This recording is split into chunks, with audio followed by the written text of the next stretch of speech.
Hi friends, మీలో ఎంతమందికి పచ్చి శనక్కాయలు అంటే ఇష్టమో కమెంట్ చేయండి. నేను శనక్కాయలు ఒలిచి గింజల్లో కూర చేద్దామని అనుకుంటున్నా.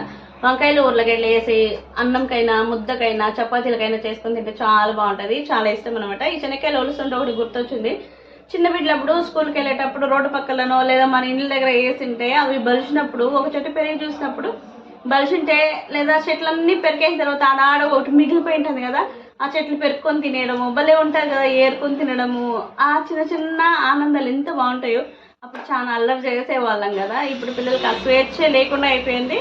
స్కూలు ఇల్లు జైలు అన్న ఉన్నట్టే ఉంది సిటీలో. అయితే ఇవి కొనుక్కున్నా అనమాట. కేజీ 70 రూపాయలు. కొన్ని వలసి కూర చేస్తున్నా. మీలో ఎంతమందికి పచ్చి శనక్కాయలు అంటే ఇష్టము?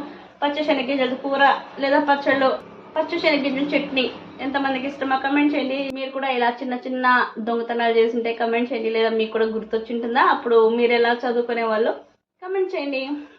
అలాగే నా వీడియో నచ్చితే లైక్ చేసి సబ్స్క్రైబ్. నెక్స్ట్ షార్ట్స్లో కూర ఎలా చేయాలో చూస్తాం. Bye bye.